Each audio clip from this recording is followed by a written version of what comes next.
So hello and welcome back to my channel Average Aspirant. My name is Aditya Arvind Pandey and I have appeared for UPSC CSE interview 2025. Response to the earlier video is very overwhelming. Thank you for all the likes and comments. For the sake of convenience, I have made a Telegram channel so that I can connect with you properly. The link of which is in the description, and we'll be discussing my ethics notes that were promised by me. So I promised in the earlier video that I'll be sharing my GS as well as optional notes. So regarding optional also, I saw a lot of comments where people were asking about optional notes and proper strategy, and so that will be covered in the coming videos. So the agenda for today's video and coming few videos will be covering entire GS4 through short notes that I made. These are 24-pager notes. ठीक है, covering entire aspect of GS4 which are relevant from the exam point of view and which you can produce well in those answers. And last 6 pages cover approximately 50 to 60 keywords from each and every important topics which are relevant from the syllabus point of view. ठीक है, so I'll tell you basically about these notes. So these contains simple definitions, these contain examples, and these contains keyword of all the relevant things which can be produced well in answers rather than very unnecessary jargons जहाँ पे आप बहुत कुछ पढ़ लेते हो और exam में कुछ लिख नहीं पाते हो। तो बहुत छोटे नोट्स हैं जो मैंने बनाए थे, और ये आपको डेफिनेशंस दे देंगे, एग्जांपल्स दे देंगे। एग्जांपल्स के अलावा जो भी टॉपिक्स के कीवर्ड्स हैं वो भी आपको मिल जाएंगे। So that's it. Telegram channel मैंने आपको बोल ही दिया है कि the link of which you will find in the description box, and apart from that the notes also will be uploaded over there. So moving on to the agenda of the video. So we are discussing GS4 ethics. Before discussing the notes properly, let's look at the syllabus. So I'm not the person who covers the entire aspect of the what each and every point that is given in the syllabus, because that becomes question भी उस तरीके से आते नहीं है। तो we'll just cover all the important keywords which are given in the syllabus. जैसे first topic talks about ethics and human interface. ठीक है, तो यहाँ पे ये बात करता है कि ह्यूमन एक्शंस के बारे में बात करेगा, ethics in public and private, human values की बात करेगा, जो लीडर से अपन ने टीचिंग्स ली उनकी बात करेगा, and role of family, society and education institution in inculcating values. ठीक है, तो ह्यूमन एक्शंस हो गए, ह्यूमन वैल्यूज हो गए। तो these are few keywords: ethics in public and private. So all these things, taking into consideration all these things, I've incorporated keywords and definition of all of these in my notes. You will find them subsequently in the coming stages of the video. So second topic talks about attitude. Third topic talks about aptitude and foundational value in civil service, some of which are given as integrity, impartiality, non-partisanship, objectivity, dedication to public service, empathy, tolerance, compassion towards weaker sections. इन सबकी definitions, in सबके examples also you will find them in the notes. So fourth topic talks about emotional intelligence. Fifth topic talks about contribution of moral thinkers, philosophers from India and the world, and this is all governance aspect. ठीक है, तो आपको corporate governance के बारे में बात करेगा, यहाँ पे प्रोबेटी इन गवर्नेंस के बारे में बात करेगा। ऑल दोज थिंग्स मतलब सिलेबस में दी हुई है, but you will find them very combined that I have put in the last section of my notes. ठीक है, and these all few of those things जैसे code of conduct, citizen charter, and quality of service delivery, transparency, RTI. ठीक है, all those things are similar which in the governance aspect, which is covered in the GS2 also. So some of which are there in those notes, and इसको पूरा combine करके मैंने class में लिख दिया है. So will not miss any major things. So directly jumping on to the notes. ठीक है, तो यहाँ पे कोड तो ऐसे ही लिख दिया था मैंने, डरखाइम का कोड है कि without collective conscience collective cohesion breaks down. So nothing relevant as per se, but ये कोट ऐसे लिखा हुआ है। But let's start. तो एथिक्स की डेफिनेशन मिल जाएगी आपको, simple definition will keep things as simple as they can be. ठीक है, so definitions, keywords and examples, यही मेरा मेन गोल था नोट्स बनाने का। तो यहाँ पे भी I will start with the definition of what ethics is. So ethics is norms which must B based on established standard set by moral philosophy even if one may not like them. ठीक है, तो ethics एक norm है which must be based on some standards, और वो standards काफी universal होने चाहिए। ठीक है, यूनिवर्सल स्टैंडर्ड्स होने चाहिए। तो it deals with the conduct of human behaviour in a right और wrong way on the basis of established standard. Simple English ही है वैसे ethics. The more you practise the more your answer writing ability comes. तो यहाँ पे अपने को चीजें बहुत सिंपल रखनी है। Do not indulge into any unnecessary complicated jargons. So we talked about some established standards. ये standards को देख लेते हैं, standards कैसे होने चाहिए जो ह्यूमन बिहेवियर को एक राइट या रॉन्ग वे में बताते हैं। ठीक है, तो स्टैंडर्ड्स आपके यूनिवर्सल स्टैंडर्ड्स, नॉन वायलेंट होना चाहिए ह्यूमन बिहेवियर, फॉरगिवनेस होनी चाहिए, कंपैशन होनी चाहिए, सेल्फलेसनेस होना चाहिए, ट्रुथफुलनेस होनी चाहिए, हम्बलनेस होनी चाहिए, एक ह्यूमन बीइंग को रिस्पॉन्सिबिलिटी उठानी चाहिए, और ग्रेटिट्यूड होना चाहिए।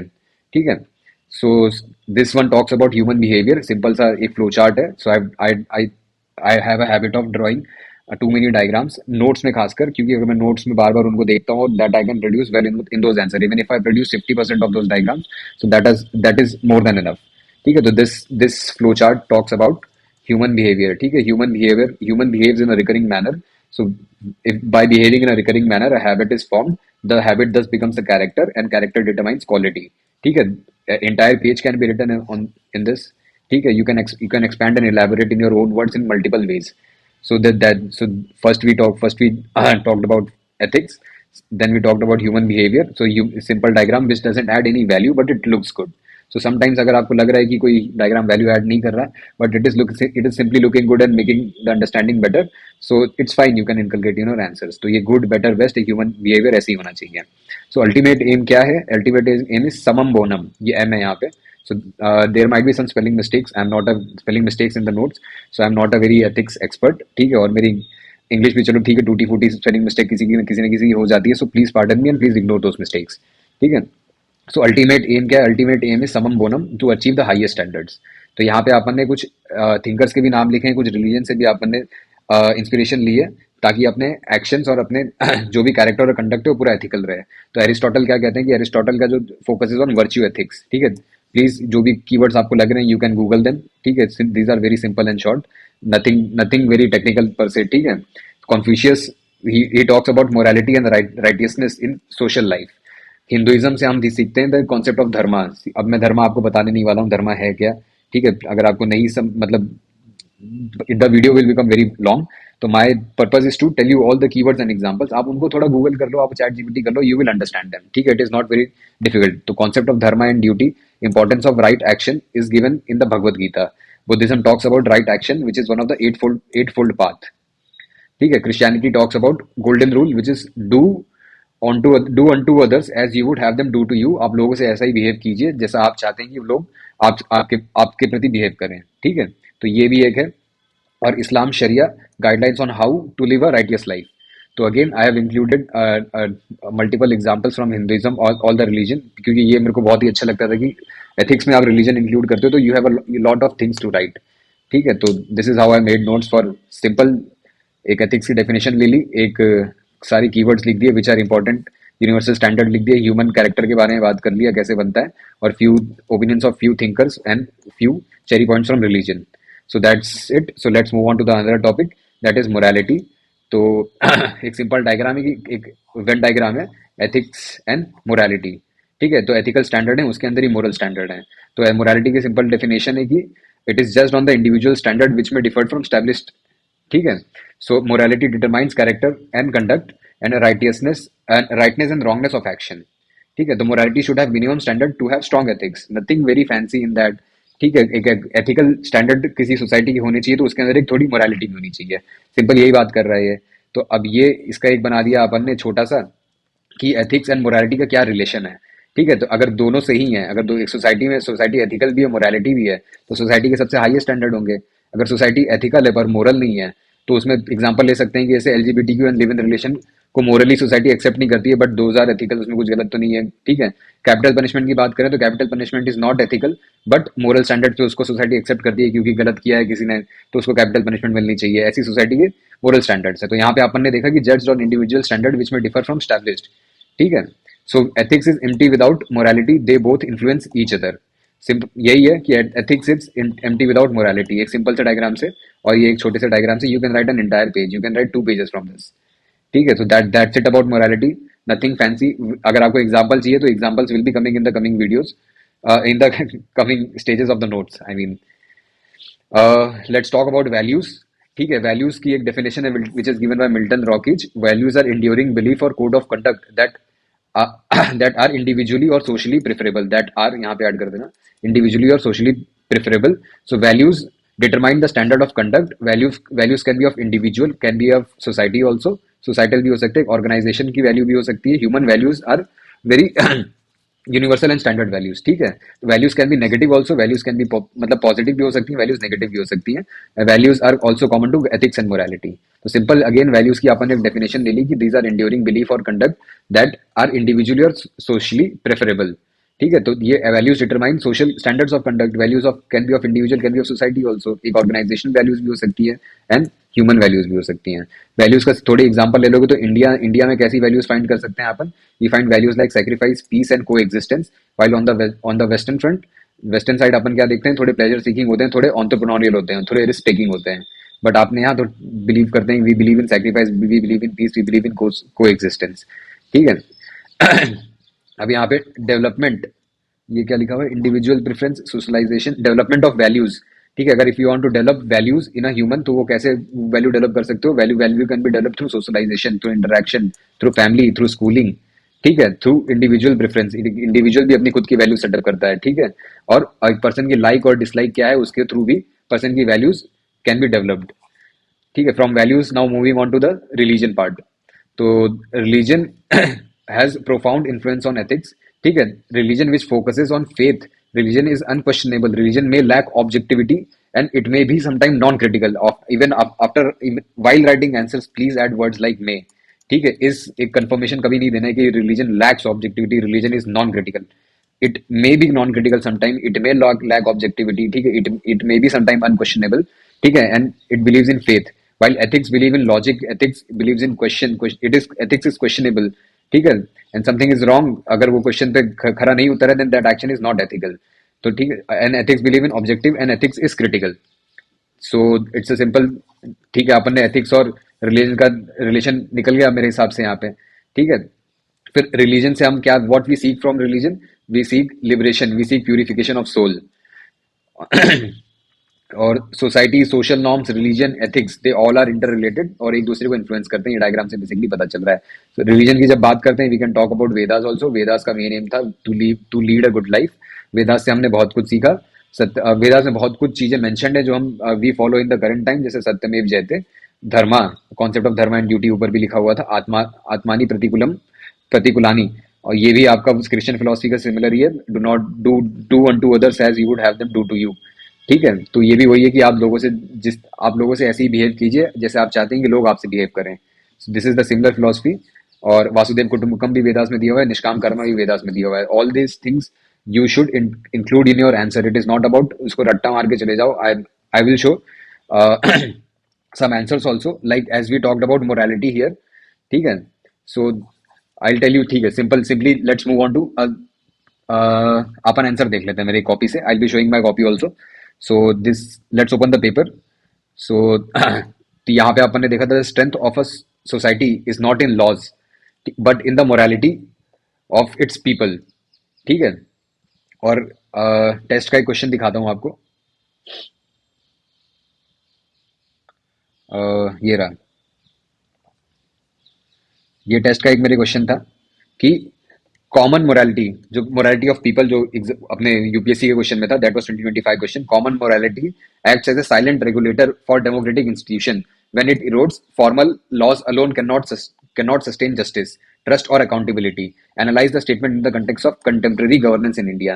कॉमन मोरालिटी की बात कर रहा है, it acts as a silent regulator, जब वो इरोड हो जाती है तो laws alone can not sustain justice, trust and accountability. तो ठीक है, this is a relation between morality and laws. ठीक है, जब मोरालिटी इरोड हो जाती है तो laws can not alone sustain justice, trust and accountability in the context of contemporary governance in India.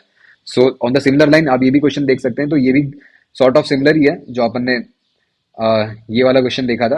Kind of मतलब similar question, the strength of the society is not in its laws but in the morality of people. I think the question are pretty similar. ठीक है, सो इसका answer एक बार देख लेते हैं। सो I can tell you कि आपको लिखना कैसे है, सिंपल सी चीज है, सिंप्लीफाई हो जाएगी काफी सही तरीके से। तो यहाँ पे स्टार्ट किया मैंने by the definition. I mean definition से स्टार्ट करना चाहिए था but I started on a very pretty bad note. अब मैंने यहाँ पे सीधा एक थिंकर के कोट से चालू कर दिया, Aristotle, good people, as according to Aristotle good people don't need law and bad people would always find their way around law. But उसके बाद में फिर मोरालिटी को डिफाइन भी कर रहा हूँ। So there is no need to, मतलब this is duplication of effort, या तो आप ये लिखो या तो आप ये लिखो। ठीक है, the morality is described as individual और societal values that help justify rightness और रॉन्गनेस इन एक्शन। यही डेफिनेशन अपन ने मोरालिटी की देखी हुई थी यहाँ पे। बट यहाँ पे the invigilator is saying to start by common morality, no need. ठीक है, गलतियां कभी भी होती हैं, दिस इज द टेस्ट। तो यहाँ पे आप you can start by common morality के डेफिनेशन से and then you can jump on to laws. पहले यहाँ पे मैंने लॉस बता दिया, फिर यहाँ पे मोरालिटी बता रहा हूँ, तो ये इंटरचेंज भी कर देता, कोई दिक्कत नहीं होती। सो जब यही क्वेश्चन को हम समझ लेंगे एक बार अच्छे से कि common morality acts as a silent regulator, जब वो इरोड हो जाती है तो laws can not alone sustain justice, trust and accountability. 3 बार मैं क्वेश्चन पढ़ रहा हूँ, सो आई कैन प्रोसेस की मुझे लिखना क्या है। See it is more important to know कि what the question is asking and you write it accordingly, rather than you what you know and you just haphazardly start and writing down on the paper। ठीक, तो understanding the question is very important. तो आपने question को समझ लिया मेरे हिसाब से, तो क्वेश्चन को मैंने 2 पार्ट में डिवाइड कर देता हूँ मैं ऐसे कि erosion of morality in governance, और जब मोरालिटी होगी इन गवर्नेंस तो क्या होगा। ठीक है, अगर मैं इसको मोरालिटी इन गवर्नेंस लिखता और erosion of morality in in governance लिखता तो second part of the answer would have been on a negative note, so I would have, मुझे वे फॉरवर्ड भी लिखने पड़ते हैं, पर मुझे वे फॉरवर्ड नहीं लिखना था ये क्वेश्चन में, तो मैंने सोचा कि पहले नेगेटिव नोट से चालू करते हैं फिर पॉजिटिव नोट पे आते हैं। तो this is how you right answer basically. तो जब erosion of morality in governance हो जाएगी तो आपको क्या पता चलेगा, may lead to justification of corruption against goes against the principle of justice highlighted by Rawls। तो Rawls में my PSI is my optional and I try to inculcate thinkers in ethics also। तो जब erosion of morality in governance हो जाएगी तो this may lead to justification of corruption goes against the principles of justice highlighted by Rawls। अब इसमें मैंने example लिख दिया कि ओडिशा कैडर के IAS officer got in the corruption. ठीक है, तो ये भैया पकड़े गए थे, पता नहीं कितने का स्कैम कर रहे थे, तो he was caught in the corruption, तो that is erosion of morality and that's how it can affect governance. एक गवर्नेंस का एग्जांपल देके, ठीक है। So may lead to erosion of trust among people, promotes social aggression and protest. ठीक है, तो I am adding examples as much as I can, I am adding thinkers as much as I can, but these are just cherry points. So I just explain few point and substantiate with an example. फिर अगर और society से morality चली जाएगी तो may lead to dereliction of duty, thus eroding accountability। So this is, we are discussing this answer from the perspective of governance। तो dereliction of duty is a keyword। तो अगर dereliction of duty होगी तो एक accountability erode हो जाएगी, जैसे IAS Abhishek Sharma dereliction of duty as returning officer। ठीक है, तो again I have mentioned some few examples। So अगर governance में morality होगी, this part talks about governance में morality in governance होगी, तो in lines with the Machiavelli's advice to his prince that welfare of the prince lies in the welfare of all। So again a thinker from political science जिसको मैंने ethics में integrate किया है। ठीक है, civil servants acting with responsibility and accountability, example IAS करण गोपीनाथ का work during disaster crisis। ठीक है, अब मेरे को डिजास्टर एक्चुअली याद नहीं आ रही थी कौन सी डिजास्टर थी, मैंने सिंपली डिजास्टर लिख दिया ऐसे, बट इनका नाम मैंने पढ़ा था कि इनने कई अच्छे काम किए हैं। ठीक है, अगर गवर्नेंस में मोरालिटी होगी, में upload the dignity of citizen seeking for welfare and benefit.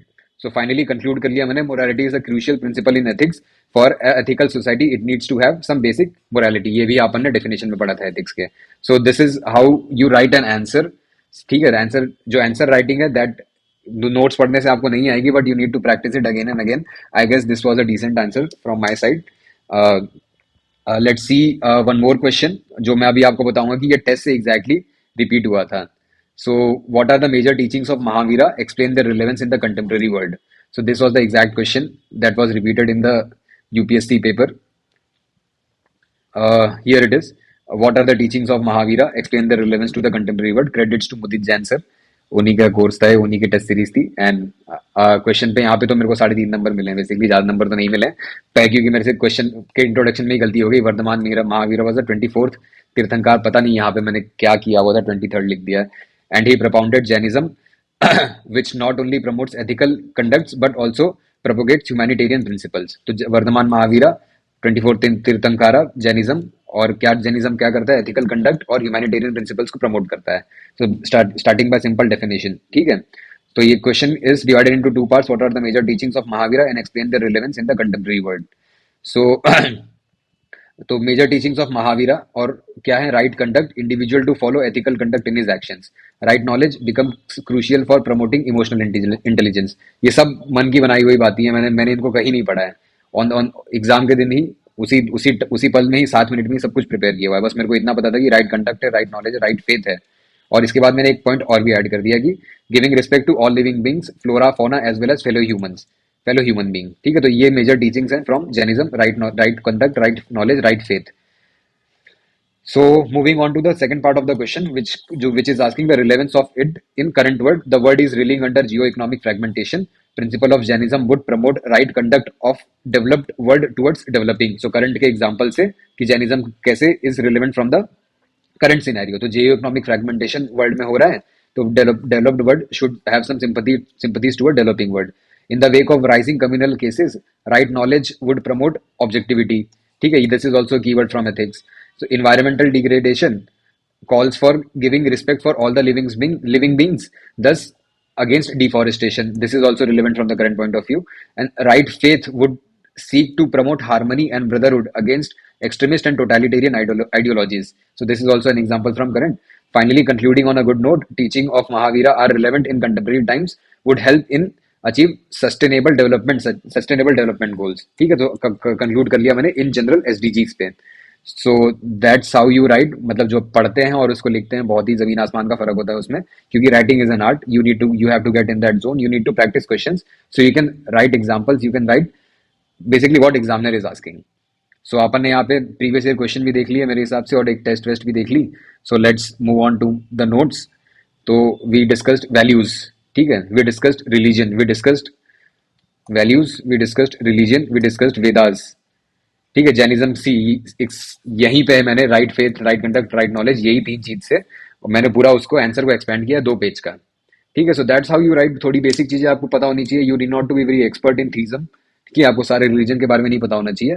बस you need to have some cherry points and so that you can make some sentences out of it and write a pretty good decent answer. ठीक है, and just stick to what question is asking rather than what you know. So again when talking about religion, तो ये अपन religion ही discuss कर रहे हैं. तो we talked about Vedas, we talked about Jainism. So Buddhism से हम क्या सीखते हैं? Social ethics, truth, selflessness, compassion. Christianity से फॉरगिवनेस, इस्लाम से इक्वालिटी, और Christian Protestant ethics which talks about rationality in society, जो जिसने प्रमोट किया था work ethics which led to the industrial revolution. So ये भी काफी लिख सकते हो, काफी एग्जाम्पल है कि रिलीजन से हमेशा कोई नेगेटिव कनोटेशन ही नहीं आता है. जैसे we talked about religion here on the negative, जैसे कुछ नेगेटिव साइड ले लिया था कि अपन ने यहाँ पे रिलीजन इज लैक्स मतलब is based on faith, it is unquestionable, may lack objectivity, may is non-critical, but on the other hand what we see, we are we are learning a lot from religion also. So both positive and negative you can write. So यहाँ पे अपन ने religion को कर दिया बंद, और यहाँ पे अपन आए constitutional morality versus social morality. तो constitutional morality should be greater than social morality. ठीक है, सोशल मोरालिटी विच सबरीमला का एग्जांपल ले सकते हो, प्योर इम्प्योर का सीन है वहां पे. और आई मीन जो भी केस आपको पता ही होगा. सो सोशल नॉर्म्स जो भी होते हैं, they are based on individual and societal standards. जैसे wearing a skirt is a norm in somewhere but it might be not norm in some villages. ठीक है, तो social norms differ place to place, and culture से भी फर्क पड़ता है, और क्या क्या प्रैक्टिसेस जो सोसाइटी या इंडिविजुअल फॉलो करते हैं उससे आपके सोशल नॉर्म बनते हैं. But on the other hand constitutional morality, simply आपको उसको एक्सप्लेन करना, तो यू कैन राइट जो मैन एंड वुमेन को इक्वल ट्रीट करते हैं, दैट इज कॉन्स्टिट्यूशनल मोरालिटी. ठीक है, फंडामेंटल वैल्यूज जो कॉन्स्टिट्यूशन के, fundamental right, liberal values, these are universal and which are applicable to all individuals. So constitutional morality is greater than social morality. So difference between ethics and religion can be overcome by rationality. ठीक है, तो ये जो constitutional morality लिखने का point है, that is to show that जो भी differences हैं between ethics and religion can be overcome by morality, by treating men and women equal, by focusing on fundamental rights, by focusing on some liberal values which are universal and which are applicable to all. ठीक है, so difference between ethics and religion can be overcome by rationality, compassion, respect. ठीक है, तो ये सब गांधी ने भी यही कहा, गांधी जी ने भी यही कहा था, विवेकानंद जी ने यही कहा था, बुद्धा भी यही कह रहे थे कि religion and ethics can not be separated from each other. ठीक है, so that's how there is a interrelation and correlation between religion and ethics. Last but not the least will talk about laws. On the similar lines morality and laws को बना के question आया था. सो laws के बारे में देखोगे तो लॉज प्रोटेक्ट यू, ये मैंने तो कुछ फालतू की चीजें ले रखी हैं, exact definition is here. So law क्या है? Laws are ordinance of reasons that are enacted by legislature, which are sovereign in nature, which have uniformity, which are utilitarian. That means they achieve common good. Utilitarian का मतलब अगर 10-20 जनों का आपको भला करना है, अगर पास 17 जनों का भला हो रहा है तो भी ठीक है, बट एथिकली तो ठीक नहीं है क्योंकि 3 जनों का गलत हो रहा है उसमें. But utilitarian believes on common good. Utilitarian believe laws believe in self preservation. Laws are letter not spirit है यहाँ पे, लेटर नॉट स्पिरिट. ठीक है, एंड लॉज आर स्टैटिक. तो पॉजिटिव भी कुछ लिखे हैं, कुछ नेगेटिव भी लिखे हैं. Laws are letter not spirit and these are static in nature. So laws protect you but not your ethicality. Law may not always be right. ठीक है, एरिस्टोटल ने कहा है कि law is not reader when people are law avoiding, and यहाँ पे मैंने Aristotle की जगह प्लेटो लिख दिया था आंसर में, एंड प्लेटो ने बात की, प्लेटो की जगह एरिस्टोटल लिख दिया था, एंड प्लेटो सेड कि good people don't need laws, bad people will always find way around law. ठीक है. So simple things about law. तो एक डेफिनेशन है, ordinance of reason enacted by legislature, sovereign in nature, uniformity, believes in utilitarian, that is common good. Law believes in self preservation. But law may protect you but not your ethicality. ठीक है. Law is not needed when people are law abiding. So you can find a direct relation between morality and law. और उसी को मद्देनजर रखते हुए जो answer भी लिखा गया है वैसे ही लिखा गया था, और एग्जाम में भी वही क्वेश्चन आया है. ठीक है. सो एथिक्स के बारे में फाइनली वी कंक्लूड. ये डायग्राम से कंक्लूजन आप समझ जाओगे कि एथिक्स जो है, which is it is morality, values, law, religion, they all affect ethics and ethics affects them. तो एक कॉमन कॉमन एरिया है सबके बीच में. ठीक है. So ethics is not defined, it is not enforceable, it is spirit. ठीक है. Difference between law and ethics आ गया. तो we talked about law, but when we talk about ethics, ethics is not defined, ethics is non enforceable. Ethics एक spirit है. This is not letter, this is letter, this is spirit. It is subjective, it is but it believes in the highest standard of conduct. ठीक है. तो law ethics becomes the moral foundation, और law उसके ऊपर का है. तो moral foundation of law should be based on ethics. ठीक है. Law should guide human action but should not be and in itself. ठीक है. लॉ एक ह्यूमन एक्शन को गाइड करना चाहिए, but law should not be and in itself, because law can be negative also. So finally, law enforcement, same development of habit, inherent in person, and leads to a good character. So that's the simple law and ethics का भी relation यहाँ पे आपको बता दिया. So we'll just stop here.